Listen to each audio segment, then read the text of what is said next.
Hi, Quadcopter 101 here. What I got for you today is a review of the HM1315 Sky Hawkeye. Now, Sky Hawkeye is one of the first of the low-cost FPV quadcopters to hit the market. And as such, we can expect this to be more or less a beginner's introduction to FPV. And we'll go over the features of this quadcopter here shortly. What I'd like to talk about, there's four separate things I need to talk about.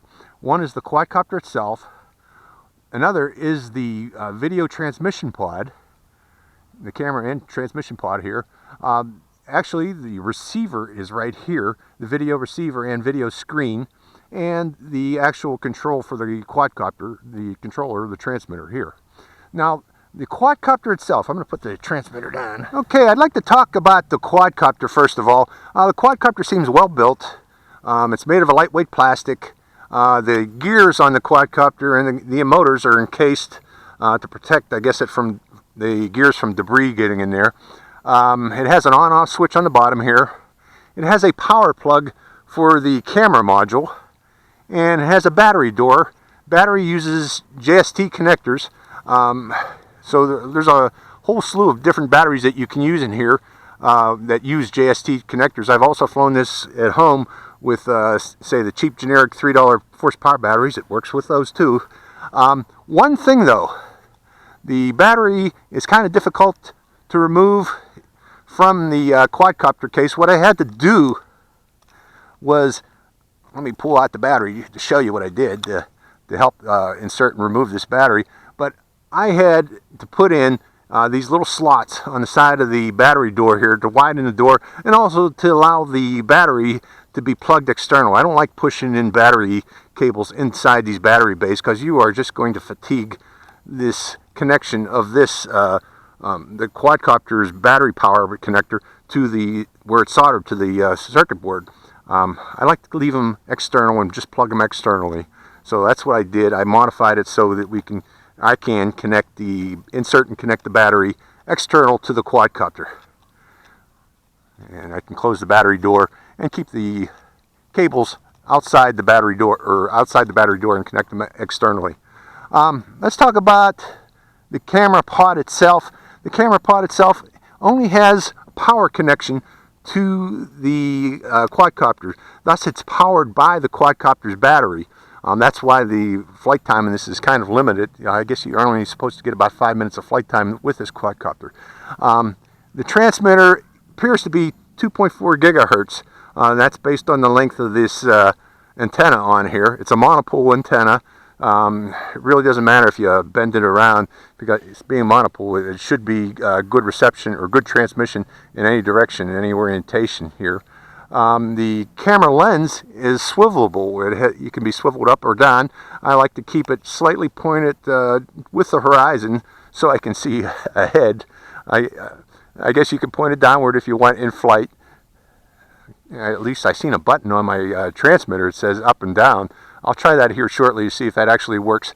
The transmitter does include a slot for an SD card, and I got the SD card inserted in there. I did not include the SD card for the camera. It had an SD card inserted into the reception screen. I guess you can also record video off the reception screen, but I believe they're two different resolutions. The one on the reception screen, I believe, is only 480 by 272 pixel. This one, I believe, is 640 by 480 pixel. I'll give examples of both recordings. I'll try to record from both of them for this flight and include it on the screen. I'll keep them in the actual resolution. This main video will be in 1280 by 720p. Again, this will be 640 by 480 resolution. You'll see the difference, and 480 by 272 for the screen. Let's talk about that screen. This is the reception screen that comes with the quadcopter. It is separate from the transmitter. You can remove it just by lifting it. It's self-powered. It has its own built-in battery. This is the charging port for it. It comes with a separate charger that comes with this quadcopter. Again, it does have a SD camera slot. So I got the SD card in there, so this can also record the video that it's receiving from the quadcopter. It has various buttons for control This is view, record, snap, down, up. You're not going to be able to see it in the sunlight here. I built this little sunshade myself out of cardboard, out of the box itself that came with this quadcopter. Even though I can tell right now this is going to be somewhat difficult to see with the sunlight here. So I'm going to try to stay at right angles to the sun so that I can view the screen while watching the quadcopter at the same time. As such, I'm going to move myself down to this end of the field and try to fly in this corner of the field. The transmitter. Transmitter is just a basic transmitter. It's got an on-off switch. There are no... Oh, yeah, it does have. Here's the flip button down here. And this is the speed button, so you can select different rates for beginner and advanced from here. And it has trim buttons for throttle and yaw, and also trim buttons for pitch and roll. So it's just a basic transmitter. Okay, let's go into flight. Let's turn this on and actually get a flight out of this thing and see what it looks like. Okay, turning on the receiver, and there's what the quadcopter see. You're probably not going to be able to see that with the sunlight, but I will include it on the in a little window on the screen here. Binding the quadcopter. Okay, and let's go for flight. Okay, again, this quadcopter is very stable. Very, very stable. Let's take it around the field. Now, I'm just flying by visual alone right now. This is the first time I've ever flown FPV, so I'm surprised how stable this is. This isn't going to fly very well in the wind at beginner's rate like this. But again, I'm just showing how the camera looks. I'm going to include links from both the camera recording on the screen here, the screen recording, and also the actual camera on the quadcopter itself, if that is actually recording, because there is no record button on this transmitter that I see. So I'm hoping that it's automatically recording. Now what I'm going to try to do here is let's go record these lights. The soccer field lights. I'm flying sideways right now. Now, with this screen, I should be able to, I'm going to try at least, view these lights up close. And they're, boy, this is weird flying FPV if you've never done it before.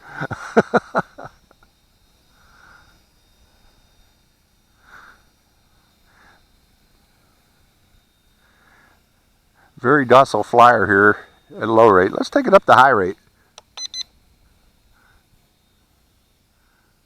Yeah, a little bit better, much better. I don't know if I want to do this flying FPV like that. I'm going to put it back in low.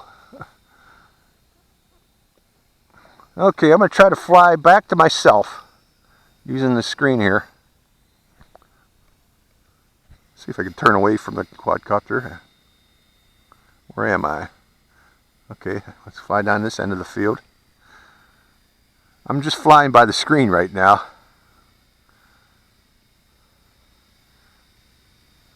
Interesting.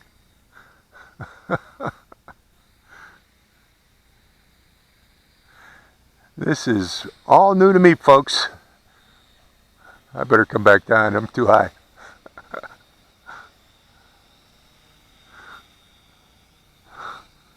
You're not hearing me say much because I'm learning how to do this. But again, this is for beginners in FPV, and I guess this is a good quadcopter to learn how to do FPV. Let's bring it in close and see if that helps.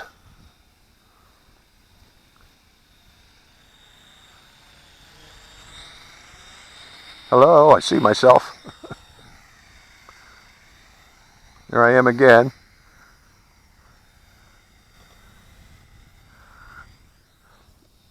And folks, if you're going to do this, as usual with most of these things, you want to do this out in an open field.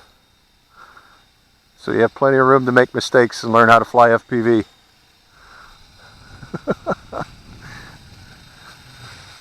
Let's see, I'm going to need a lot of practice in FPV.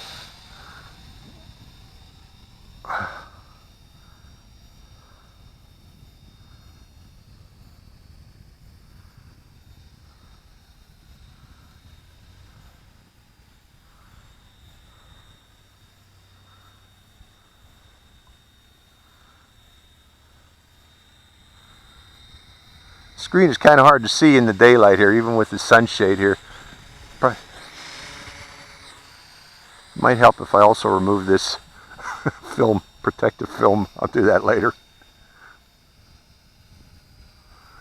Let's see what range I get. I'm going to fly by sight right now, just visual sight alone. I'm bringing it down a little lower too. I'm a little too far. Let's go down field, and I'm at about at the end of the soccer field. What is the length of a soccer field? I don't know. I still got good control of the quadcopter down there, but I'm not certain about the video. We'll find out afterwards here.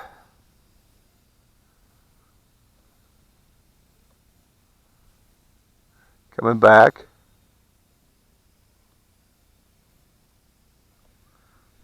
Going to hide, because I guess there's a wind down there. It doesn't want to come back.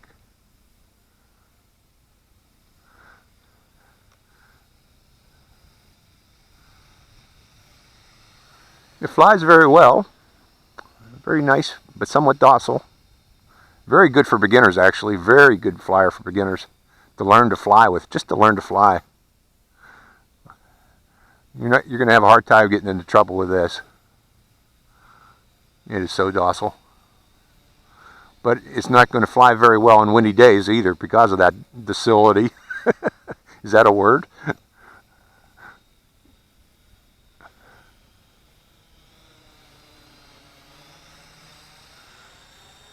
Oh, there I am again.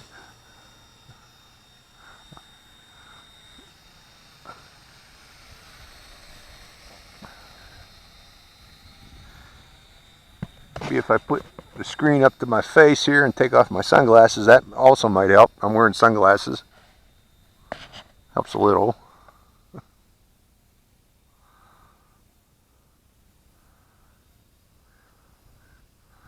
Okay, bringing it in close again. So again, I'm recording. Oh no, I haven't hit record on the screen.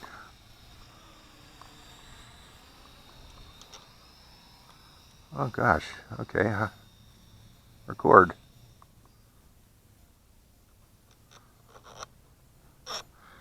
Oh, I'm recording now. It's too late now. I have to do this flight again, folks. This is just a practice run on this quadcopter, but that's the length of time you get out of this quadcopter. Okay, that's the end of that flight. That was the first flight with the HM1315 Sky Hawkeye. Interesting. Okay, the quadcopter is on. Okay, the quadcopter has been bound, turning on the screen.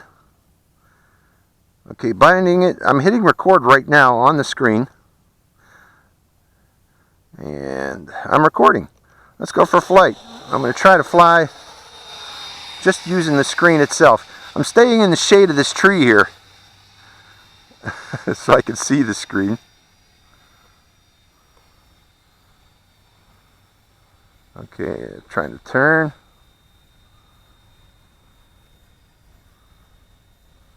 This is interesting. I've never flown FPV before, folks. So this is a first for me too, but I got to stay in this shade here so I can see this screen, because in the sunlight it is hard to see.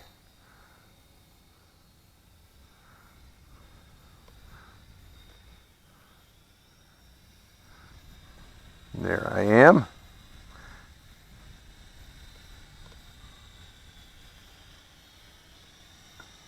Hello, folks. Again, this is a beginner's quadcopter, beginner and also beginner to learn FPV, and I guess it does those things kind of well for beginners. Well, there I am again. I don't want to go too far away because Like I said, this is the first time I've ever flown it. Whoa! That's why it's important to keep visual sight of this quadcopter at the same time as you're flying FPV. I was going high.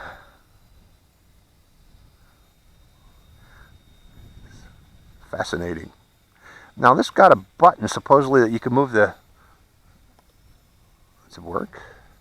No, I guess not. It was supposed to be a swivelable lens on the quadcopter. I guess you got to manually do it. They're probably going to implement a motor on that, on the camera in the future to swivel the lens downward. Unless I did swivel it. Let's try it. Go up. Oh yeah, I think it does go up and down. Let's bring that in just to verify that. It's the lens. Is it remote controlled? Let's find out, folks. I'm going to land the quadcopter and I'm just going to hit the up and down switch. Hitting the down switch. No, doesn't seem to move. Okay, never mind that. The down and up switch, I guess, is a future implementation they're going to put on this. Off we go. Let me get back into the shade of this tree. So if you fly this thing, you want to be in some shade. And I'm going to push that lens up even higher maybe in future flights. Fascinating FPV. I'm going to try to include the links or the video feed from this quadcopter as a, what do you call that, an insert, a picture-in-picture on this main screen here. Now keep in mind the video that I'm recording in or uploading to YouTube is 1280 by 720p video. This camera that's recording from the screen is only 480 by 272, so it's going to be much smaller than the 1280 by 720. I'm going to try to keep them relative resolution to each other. I saw a red light flash. Oh, that was probably the sun glinting off the lens. And also, if the onboard camera is recording, I'll also include that as a picture-in-picture video with the quadcopter. Well, this is all new to me, folks. Flying FPV. If you've never done it before, it's an interesting experience. But again, this is a very docile flyer, and it's good for beginners to learn to fly on. It's actually a great quadcopter to learn flying. I'm amazed how docile it is. Similar to the X5C.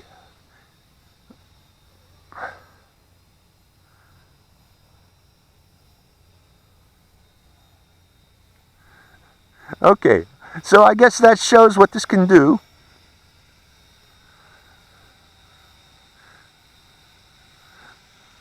In FPV. Hi. How are ya? And upside down we go.